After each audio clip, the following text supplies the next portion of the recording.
Hello, everyone, and welcome to week 3, part 1 of the content videos. There will be a second part covering the SMART values. If you were not in class this week, please take the time to review this video and send me a short 1-paragraph summary of what you got from the video, what you learned from it.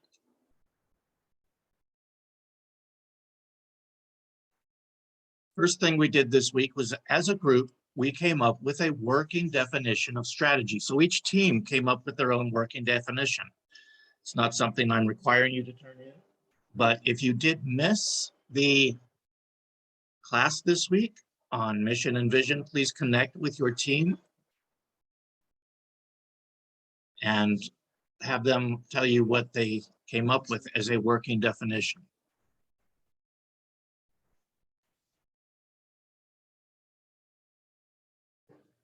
Now let's go ahead and move on to our vision statements. Strategy is always about creating a new future or creating a better future, whether that's us personally, where we're just trying to figure out a strategy to accomplish the goals that we have in our lives. It's about working towards our future and making our future better than it is right now. So even if you have a pretty good life right now, you use strategy to make it even better and achieve your goals. Businesses do something similar. They have goals, they have business objectives that they're trying to accomplish. So they develop a strategy where they believe they'll be able to achieve those goals, whether that's providing value to customers, whether that's growing the business in terms of sales volume, whatever the goals might be, they're working towards a new and better future. To start this out, I want to take a look at this video, which I think is a pretty good video on how to create a vision statement. Keep in mind, this is done from an organizational perspective rather than an individual, but you can take the principles that she lays out here and apply them towards your personal vision statement as well.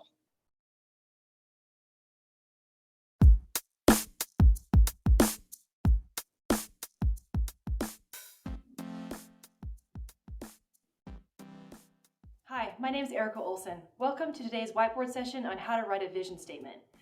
Vision statements are a critical component to any great strategic plan. And the reason why is because strategic plans are about creating a different future. And that future is articulated in your vision statement. It needs to be succinct and clear and understandable, but it needs to paint a picture for where you're going and why. And that's your critical word to remember is where. We often get mission and vision confused, so the way that you keep them distinct is by making sure that your vision statement articulates where. Where are we going? What does success look like in the future? Let's talk about the different types of vision statements, a checklist to make sure yours is great, and then we'll break down how it comes together and wrap it up with a quick how to do it for yourself. So there are 3 different types of vision statements. They come in 3 different flavors, really. The first is quantitative. So a revenue number maybe, or maybe like a number of things. In this case, every kid, that's an expression of a quantitative vision statement. Competitive is about sounding like beating your competition or better than your competition. I don't see these very often, so I wouldn't use that. The third one is superlative, like premier, number 1, the best, also super common. Okay. Here's your checklist. It's a great checklist to make sure that your vision statement truly is a vision statement. Let's break it down. Vision statements are at least 5 years in nature or longer. 5 years is a really good guide. In this case, by 2025. Future tense, I talked about that already. Make sure we say where. I love we envision. That's super future looking. And then of course we have the word will in there as well. So future tense verbs. It's directional. Again, we're not there today. Reaching every kid starts to explain that. Audacious, same deal. Every kid in our community, that's big. Visions are about big. And descriptive. Academically, through high school and beyond, it starts to paint a picture.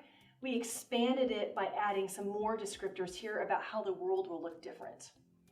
Remember, your vision statement is your North Star, and we want to be able to see that North Star. So let's create a clear picture. So let's break this down a little bit further so you can put yours together. We envision. I like to start vision statements like that because it gets us in the right frame of mind. You might get rid of it later, but it's a good place to start. The impact that we're making in the world. What is different? Be clear that you spell that out. And then what the world looks like. You may not always include these in all of your vision statement prints, if you will, but it's nice to really kind of describe it and not be constrained by something super, super tight and synthesized. The tip on these is I like to use these as a starting place to develop strategic objectives. It's a great way to tie everything together. So how do you create one? Well, you might already have an idea for your vision, in which case, get after it, write it down. If you don't, Google cover story vision, awesome instructions on pulling your team together and getting the creative juices going. So my last tip is leaders, focus on the future. You can't lead if you don't have a vision. So hopefully this helps you put yours together. That's all we have for today. Thanks for tuning in. Happy strategizing.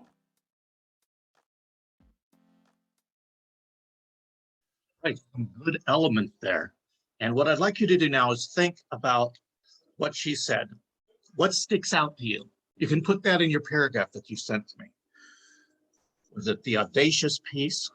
Was it one of the 3 types of visions? Just think about that and tell me what stuck out to you most in that video.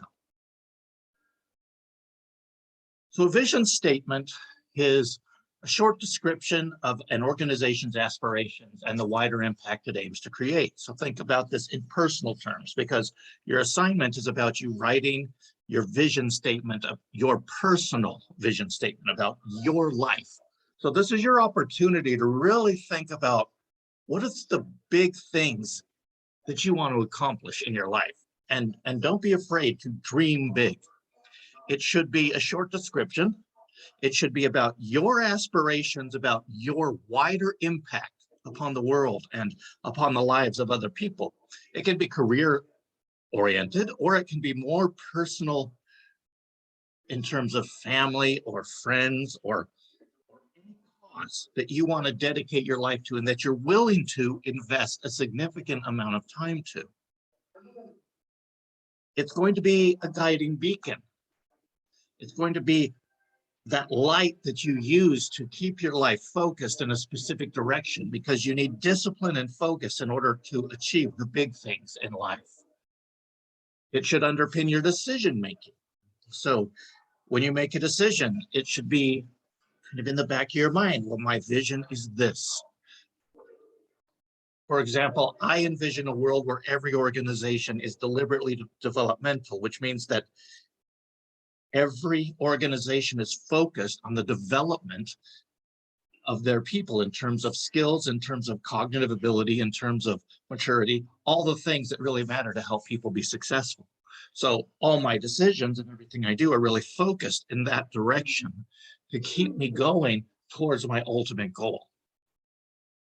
The advantage of all of you is you're getting started very young. I didn't really have a vision for my life until the last 7 years or so, and really not until I entered my doctoral program. So that is your advantage. And when you're writing your vision, you've got to think, where am I going?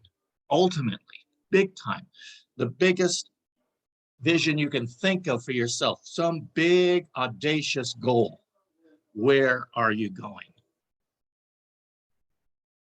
Now, remember, she talked about 3 types of vision statements. The first was quantitative. So this is revenue, number of things, number of years, etc. Things that you can measure in numbers. Another one is competitive, about beating the competition.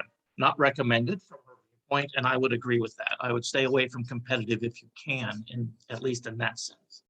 The other is superlative, premier, number one, the best. Now, last week we heard from Michael Porter that in business there is no best. There is no number one, for example, in terms of who's the best car maker, or who's the best video game maker, or who's the best cosmetics company. There is no best. There is just companies that have found a way to differentiate themselves so that they meet the needs of a certain set of customers.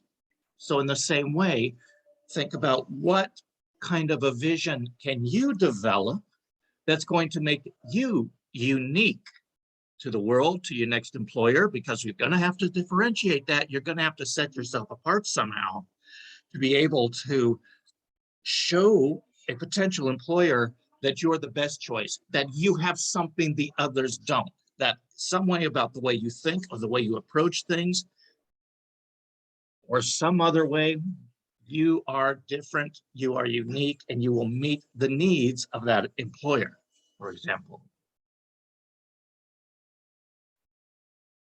Right. A vision is at least 5 years or longer. I recommend for your papers that you focus on that 5-year vision. If your vision has elements in it that are longer than that, that's okay for your assignment this week.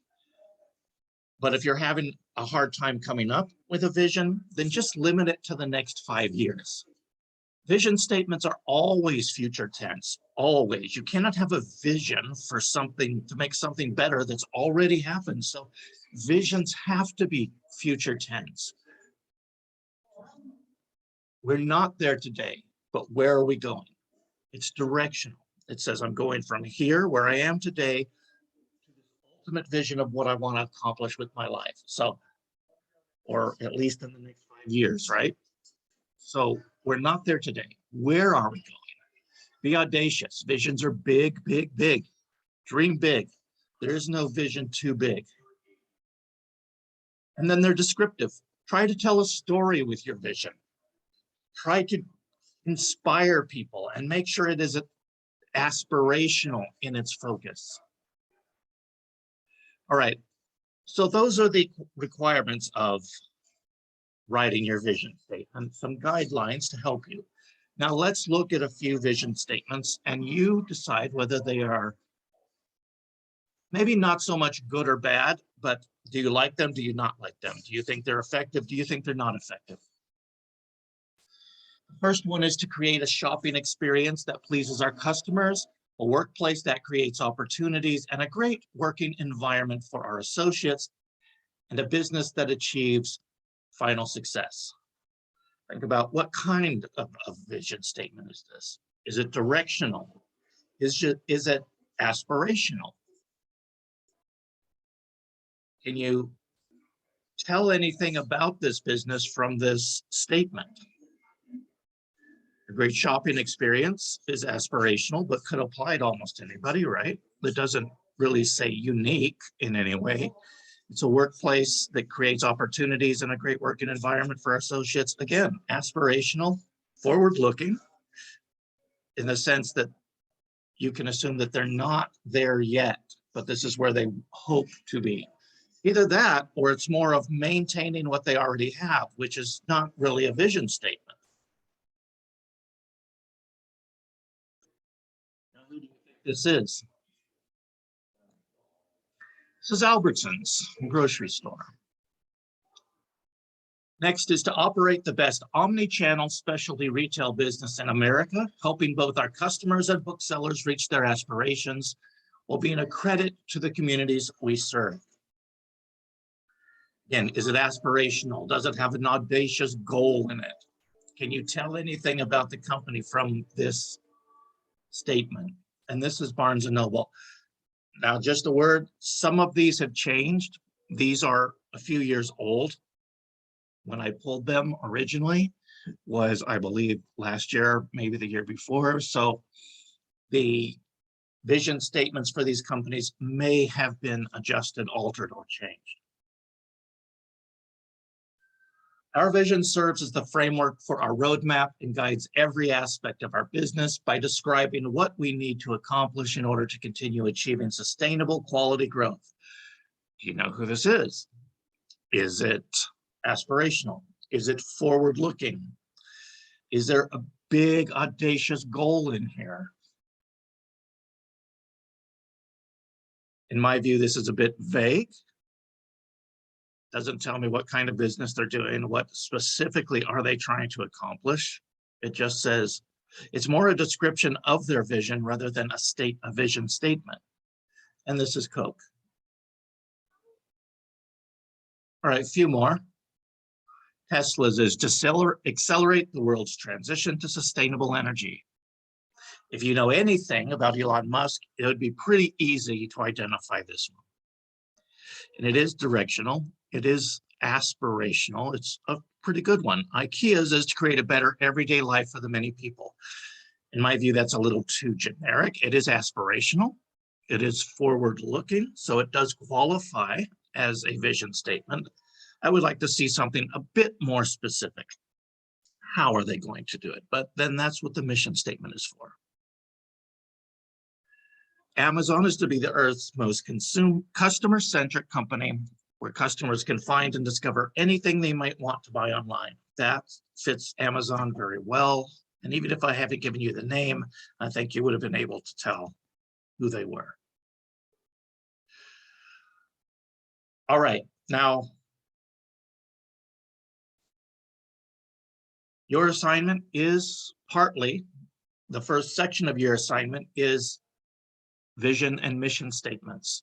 So you need to write a vision statement, you need to write a mission statement, you need to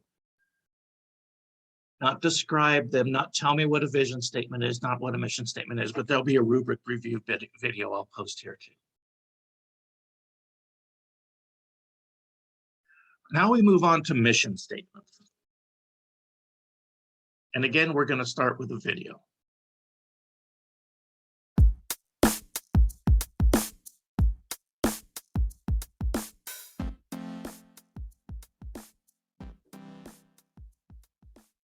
Hi, my name is Erica Olson. Today's whiteboard session is on how to write a mission statement. Mission statements are foundational to any strategic plan. You normally build one after you developed your SWOT and before you go into the rest of your planning process.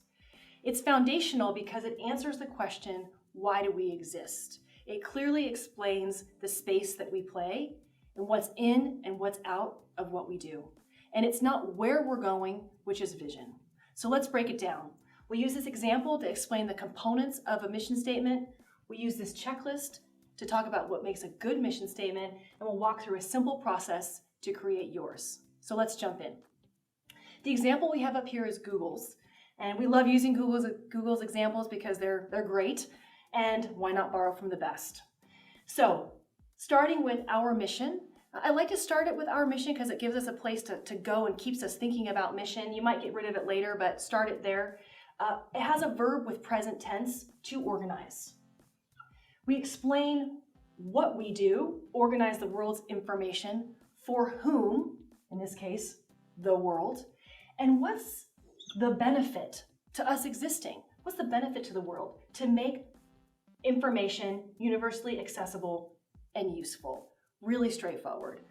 We know mission statements are not that easy to write, so here's a checklist to make sure that yours is great. Starting with, it needs to be original. This is really clearly original to Google. They didn't rip it off from somebody else. It doesn't sound like anybody else's mission statement. It sounds like Google's mission statement. So make sure yours is original. It's foundational. I already mentioned that, but you don't want to change it all the time. Maybe a few word tweaks, but ideally not. You want a mission statement that sustains over time, so it needs to be foundational. Connect with staff. A great mission statement, and you know yours is great, when every single staff member wakes up in the morning and knows that their purpose and the reason they come to work every day is expressed in your mission statement. And to do that, it needs to be memorable. Memorable means short and concise. And of course, that's the balance to strike with a great mission statement. So here's your litmus test. It needs to fit on a t-shirt and your staff would wear it. If it achieves those two goals, you know you've got a great mission statement. So how do you write one? Sometimes it can be hard, so it's great to get input or ideas from your organization. So gather staff input if you'd like, via survey or maybe focus groups.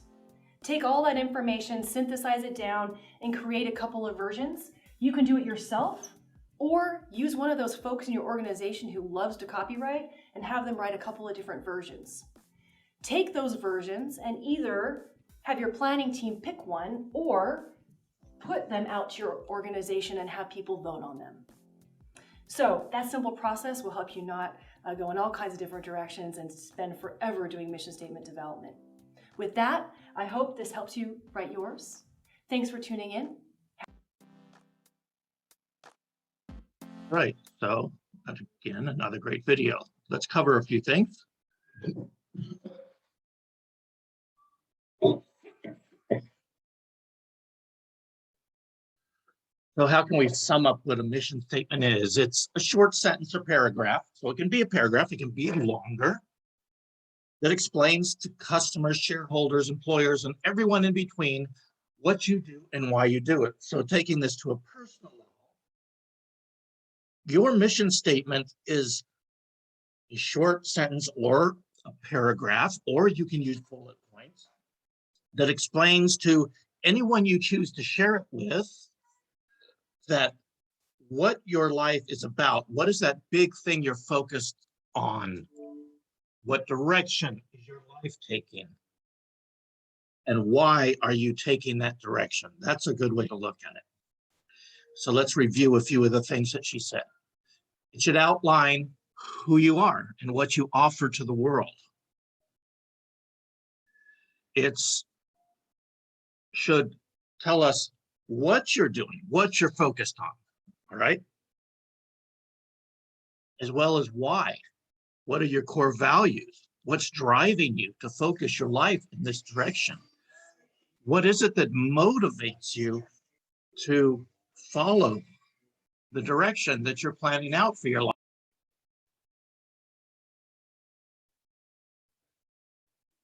So try to think of your mission statement, your personal mission statement, as the most succinct or short and to the point, digestible description of yourself. Maybe not who you are right now, but it should be present tense, but it should also have a little bit of where you're going.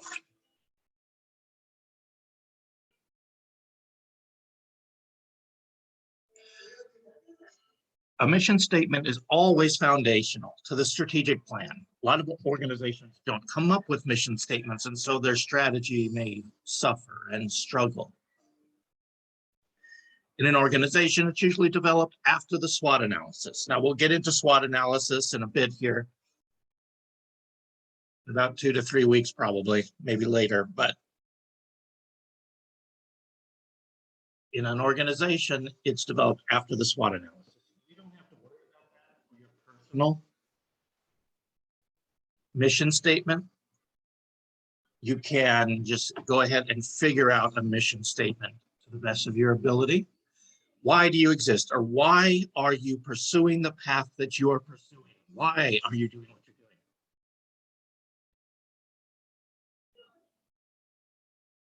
It explains the place you play in. It explains, okay, why are you at GCU? Wow. When you go about to fulfill your mission, where's that going to happen? Is it a career mission? Will it be happen in a workplace? Will it happen in a certain industry? Will it happen within the context of family?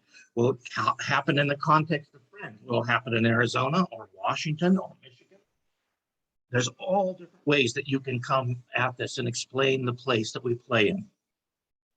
It also explains what's in and what's out. So what will you do and what won't you do? When you say this is my mission and you make it very succinct and clear that this is what I'm doing, by implication, it says the other things that I could be doing, I'm not going to be doing, because this is my focus. This is what I've decided is most worth the investment of my time and energy and thought and culture. Start with my mission is. That's a good way to start, because at least you get something on paper, and then that will hopefully help you to flesh out what your mission is. Use a verb with present tense. Mission is. Explain what you do. Explain who you do it for. Explain what the benefit is for you and others. Remember, it's original, foundational. There should be a staff connection or a connection to people in your life. Let's put it that way. Should be memorable, short and concise. T-shirt test. Now, the T-shirt test, as Erica Olson gave it, was it fits on a T-shirt and staff would wear it. So think about this. It fits on a T-shirt and you would wear it, or your family would wear it, or your friends would wear it. Some examples: to create the most compelling car company of the 21st century by driving the world's transition to electric vehicles. This is pretty clearly Tesla. Offer a wide range of well-designed functional home furnishings products at prices so low that as many people as possible will be able to afford them. In class, most people guessed correctly that this was IKEA. We strive to offer our customers the lowest possible prices, the best available selection, and the utmost convenience. This is a little harder to nail down. We don't know what they do. We don't know where they're going necessarily. We don't know what their values are. All the values are kind of, they want to offer low prices, best selection, major convenience. But who is this? That's Amazon. And now that we know who it is, we can say, oh yeah, we can understand how that's their mission. So now you will develop your own mission statement. It's your personal mission statement. Again, it can be related to career. It can be related to personal, family, friends, a cause that you care deeply about. But try to hit all the points of a mission statement when you're writing it out. That's the end of our part 1 presentation. If you have any questions, please reach out to me.